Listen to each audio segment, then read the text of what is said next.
చూసుకోండి, మేమందరూ వచ్చినాం.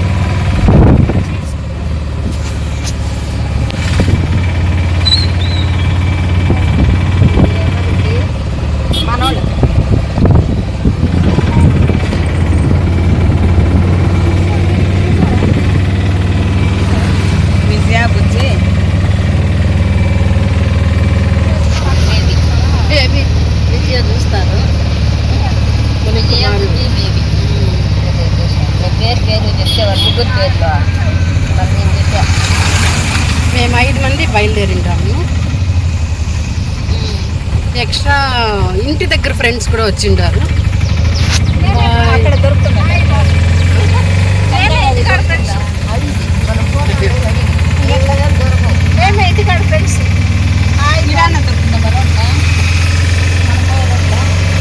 గిరిజ ఇచ్చుడు పద్మ వాళ్ళు వదిన వాళ్ళ అబ్బాయి భవిష్య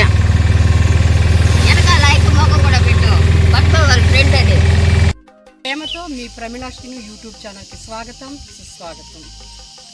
ఈరోజు పలమనేరుకు దగ్గరగా ఉండే జగమర్ల అడవుల్లోకి వచ్చినాము. ఎందుకంటే ఇక్కడ ఎంతో పురాతనమైనటువంటి శివాలయం ఉంది. ఇది చూడాలనేసి వీళ్ళందరూ నాతో చదివిన నా స్నేహితులు మేము ఇప్పుడు అందరూ కలుసుకున్నాము. ఈ గుడికి రావాలని నిర్ణయించుకొని ఇక్కడికి వచ్చినాము. ఇక్కడ ఎట్లుందంటే ఇది ఒక పెద్ద అడవి, ఇది చిట్టడవి. ఇది ఈ అడవిలో ఈ దేవస్థానం ఉంది. చాలా చాలా బాగుంది. వాతావరణం అయితే అసలు మనం ఎంత కోట్లు ఇచ్చినా కూడా ఇలాంటి వాతావరణం దొరకదు. ఇక్కడే ఉండిపోవాలనిపించే అంతటి అందంగా ఉంది ఈ అడవి. పువ్వులను లేకుంటే ఇంకేదైనా ఒక అలంకరించుకున్న వాళ్ళే కదా అందంగా ఉండేవాళ్ళు. ప్రకృతి చాలా అందమైంది.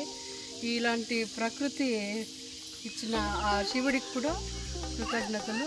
మాకు ఇలాంటి దర్శన భాగ్యాన్ని కలిగించిన శివుడికి కోటి కోటి వందనాలు. ఇలా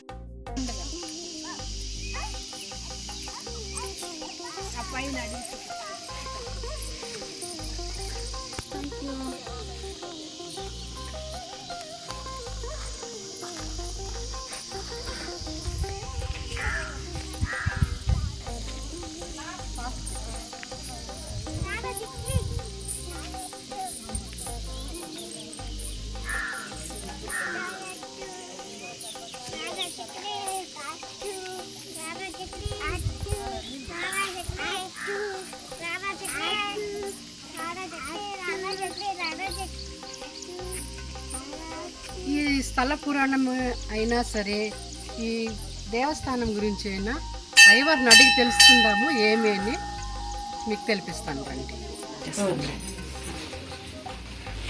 చూడండి, ఈ అడవిలో కూడా ఎంత బాగా ఆయన అలంకరించి ఎంత భక్తితోటి వాళ్ళు పూజ చేస్తూ ఉన్నారు. ఓపిక వాళ్ళ ఓపికకి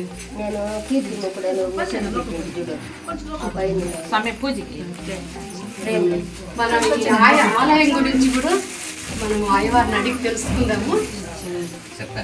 ఓం తత్పురుష ముఖాయ నమః, ఓం అఘోర ముఖాయ నమః, ఓం సద్యోజాత ముఖాయ నమః, ఓం వామదేవ ముఖాయ నమః, ఓం ఈశాన్య ముఖాయ నమః, ఓం వందన మల్లేశ్వర స్వామి నమః, ఓం వందన మల్లేశ్వర స్వామి నమః.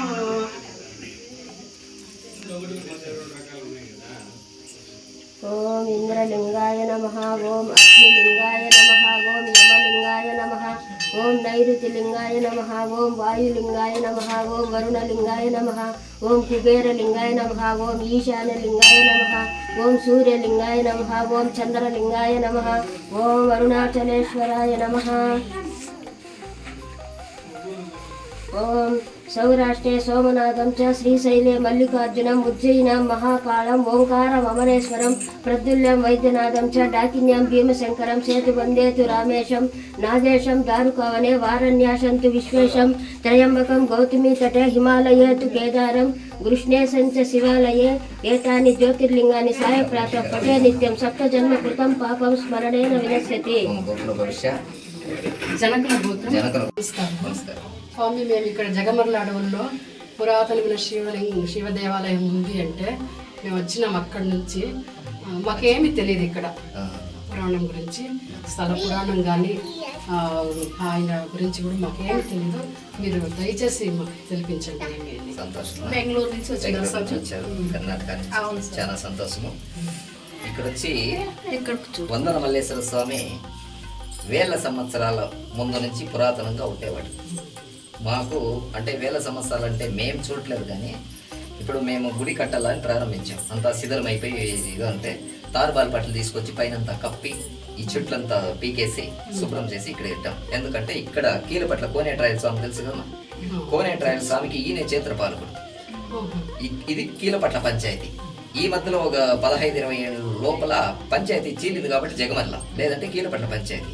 ఈ దేవుడు వచ్చి వందన మల్లేశ్వర స్వామి కీలపట్ల కోనేటి రాయ స్వామి వారికి క్షేత్రపాలకుడు. ఆయన పాద ముద్రికలు అంతా ఉన్నాయి బండల పైన.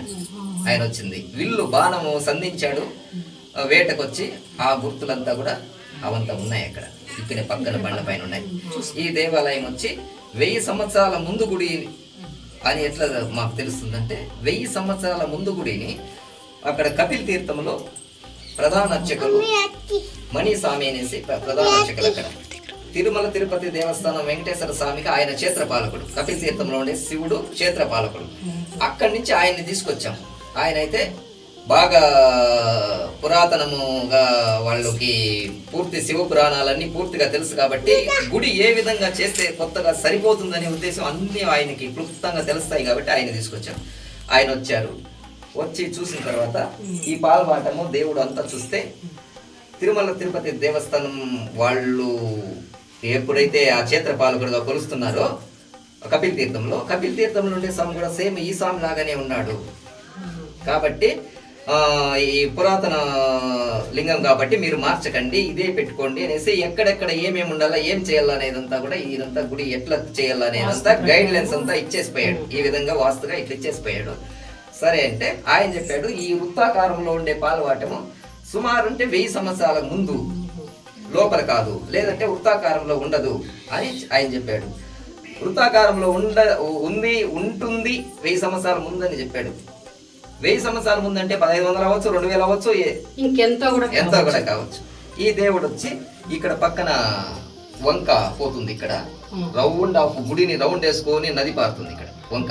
ఇప్పుడు కూడా నీళ్లు పోతానే ఉంటాయి. ఆ నీళ్ళలో కరువు కాటకాలు వచ్చి డ్రై అయిపోయింది నీళ్ళంతా.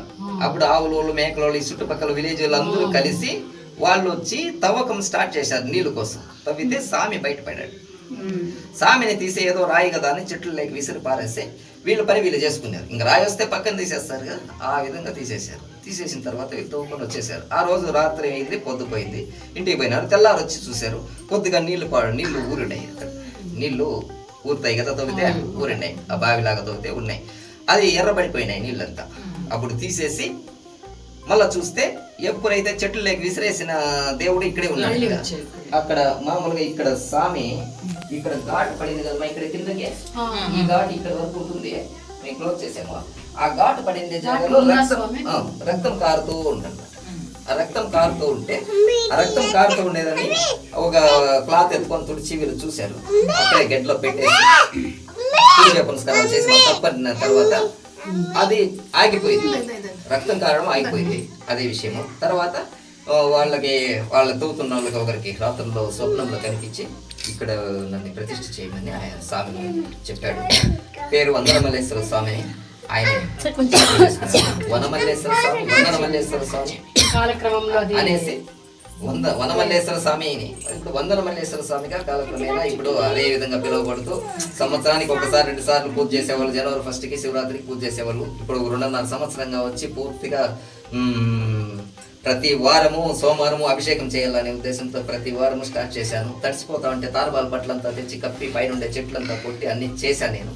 కొంతమంది మా గ్రామస్తులు వాళ్ళంతా సహకరించారు. ఇప్పుడు కుమార్ అన్న సీన్ అన్న అనే వాళ్ళు ఇద్దరు వచ్చి దీనికి వచ్చారు. జనవరి 1కి వచ్చారు. పోయిన జనవరి 1కి కడదాం గుడి అన్నారు. మళ్ళీ ఈ ఊర్లో ఉండే ధర్మకర్తలు వీళ్ళందరినీ చేరబెట్టి అందరినీ ఒప్పించి గుడి స్టార్ట్ చేశాము. ఖాళీ 9.5 నెలలు పట్టింది. కుంభాభిషేకం చేసాం భగవంతుని దయతో.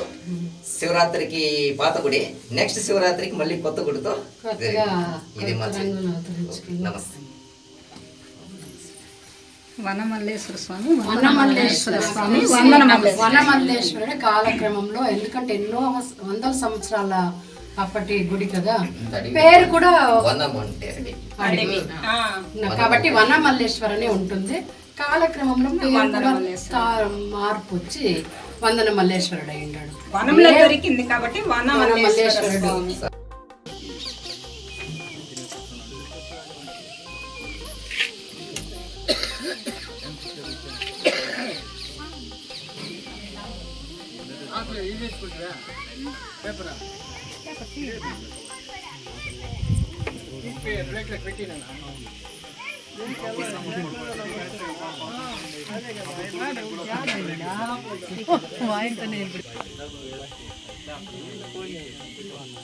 ఇక్కడ దేవుడు ప్రసాదం ఇచ్చినారు.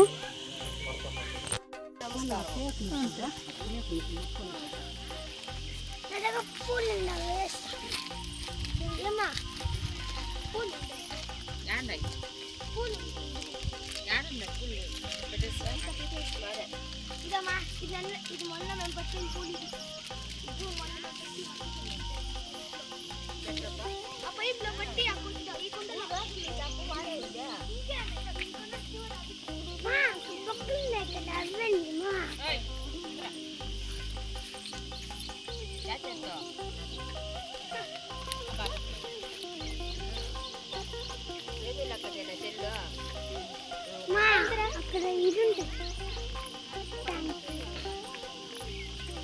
అక్కడ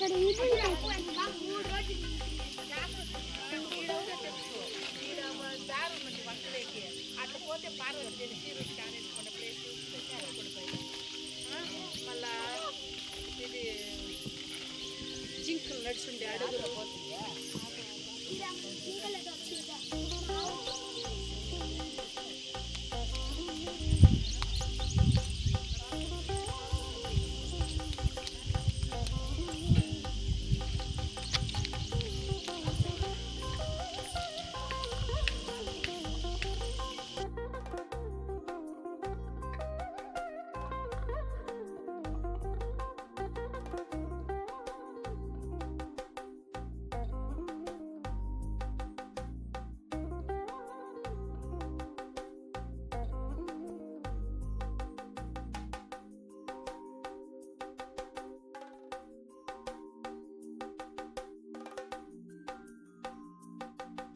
పరిగెత్తాండవు.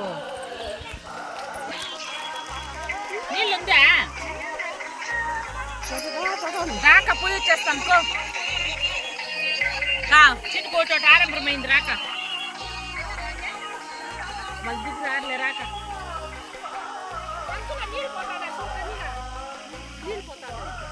ఎంత బాగుందో చల్లగా.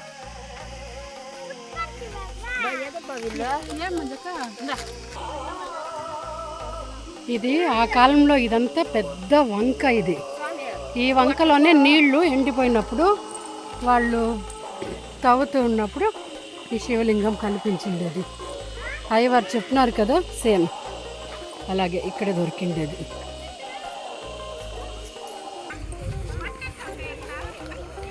ఇది పెద్ద వంక అంటబ్బా ఆ కాలంలో.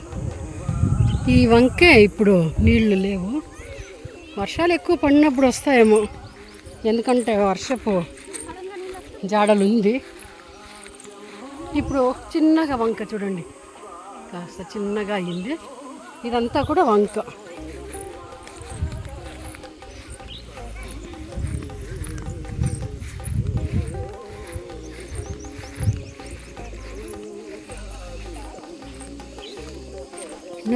భూత భౌతిక ప్రపంచవదన భూతనాథ. మనమా ఇంకా పెద్ద వేలు ఎక్కుతాము.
మధ్యలో చెట్లే కూడా ఉన్నాయి చూడు.